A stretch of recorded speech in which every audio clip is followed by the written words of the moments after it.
What's going on, YouTube, and welcome back here to another day here in the MC Park server.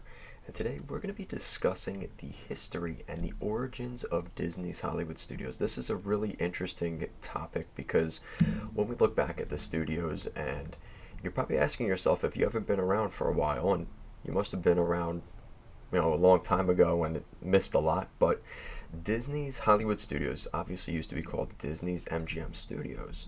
And the origins of the story of the park and why they did what they did and everything like that, we're going to kind of discuss that here today because it's kind of interesting, the background of the relationship between MGM and Disney.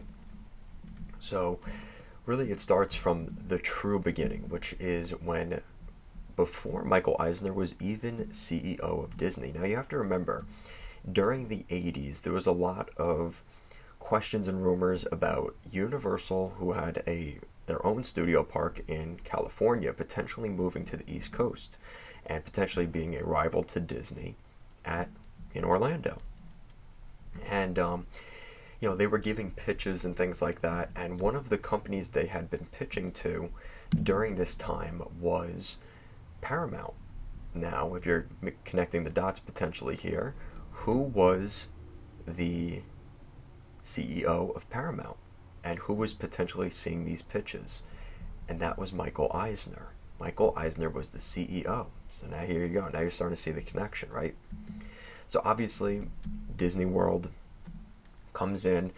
Disney's not doing well as a company, hostile takeover potential, and Michael Eisner comes in as the CEO.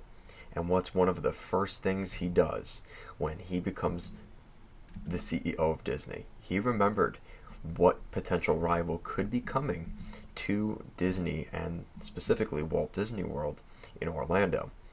And they decide to build Disney's MGM Studios. So that's kind of where the Disney MGM Studios things come from now, okay? So now the park is being created. Obviously, there's a lot of discussion about Disney potentially stealing the entire idea of Universal's idea of what their studio park would have been, and even down to the point of Catastrophe Canyon. Those were all concepts that were initially created by Universal, and Disney was just quicker to the punch. Disney was able to, obviously with Reedy Creek and things like that, they were able to build the park almost a year before Universal opened their park in, I think it was 1990 or 91. So obviously, now comes the point, why did Disney name the park MGM Studios? So you have to remember, like I said, the hostile takeover and things like that. Disney was not the conglomerate that people felt could be on its own at that point.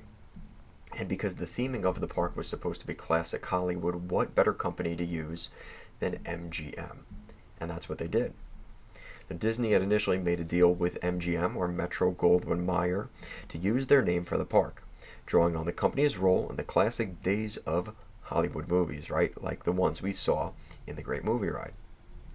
However, the relationship never really went well. And if you look back, and I remember this vividly when I was younger, even down to the early 2000s up until the end of the agreement, Disney had basically, they were not allowed to use the word MGM Studios or any of the MGM Studios.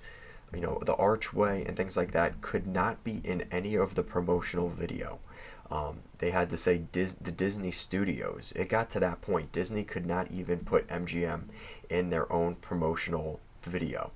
And if you look back at that vividly, it is in the video, right? Visiting the Disney Studios. This is what you can do, and this and that. No mentioning of MGM. Like I said, that was very much done on purpose.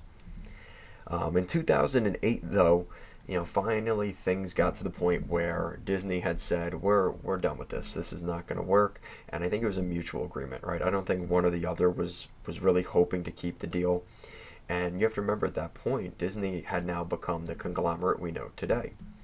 And that's where the direction of the park started to continue their metamorphosis. And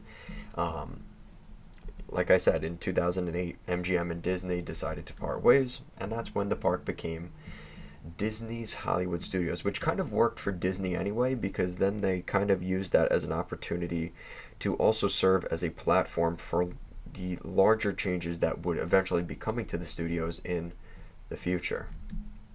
And obviously, there was a little bit more to the backstory, as the initial agreement from Michael Eisner, who he was a very good, he had some really good lawyers on his side, and the wording was that they would be, using the influences of MGM, but I don't think MGM actually thought Disney was going to be building an actual working studio in this park. And that's where I think a little bit of spite and sour grapes crept into MGM, and they decided to build their own MGM Studios park in Las Vegas, Nevada, an amusement park, which obviously never did well and never did much of anything, but a lot of that came from the spite of the park in Orlando. And, obviously things today, going back to, I think it was around 2018 to 2020, there was rumors that Disney was going to change the name a third time to, I've heard Epic Park or Disney's, Hollywood Adventure, to kind of compete with California Adventure, right? The similar themed parks, and to completely drop the studio aspect. And Disney decided not to do that. And I think they had done enough surveys and the feedback from some of the other choices for names. They decided not to go forward with it, and it is still called Disney's Hollywood Studios. And they've kind of crept into the idea of, it's still the studio's theme, but instead of going into the studios and being, going behind the scenes of movies and the backlot and all that, now you're going to be stepping into the movies and not behind them. And that's kind of where we've come today with Disney, where, that's kind of the theme, and they've kind of stuck to their guns with that. It's a really interesting concept when you think about it, because there's just so many little things that you don't think about. And, obviously there's still people today like myself that still call it MGM Studios. And I think as time goes on, people will just always remember it as Hollywood Studios, and that generation that calls it MGM is going to go away. And I think this park is still continuing to have identity issues, because now we're talking about what could they potentially do to Animation Courtyard and expansions and things like that. And it's always a debate of what are they really going to do next. I don't think they truly know what they're going to do next. There's just so much questioning on what direction should this park go in moving forward. And it's really interesting, the backstory between MGM and Eisner and Paramount even, and Universal. This park isn't built in 1989 and opened if Universal doesn't come down the road. And that's why we always talk about not liking competition and things like that. But, I think competition is really what fuels these parks and makes them better. So, iron sharpens iron, and I think Hollywood Studios is a really good example of that during the Eisner era. And I think that's a really good story. It's one of the reasons I love this park so much, is there's a lot of lore behind this park, why it was created, the controversy. I'm all in for that. And I really love what they've done with this park. And, I wish they would add something that was more up my alley. I'm not a huge fan of Toy Story, not a huge fan of Star Wars. And it's kind of fallen down the charts to maybe my, potentially was my favorite park to potentially my least favorite park, especially if they get rid of, an area like Muppets Courtyard. I might not even like Hollywood Studios anymore, and that's really a shame. And I hope they add something down the line that I enjoy and gives me a reason to come back. That's going to do it for today's video. Hopefully you guys enjoyed it. Thank you so much for watching, and I'll see you again next time.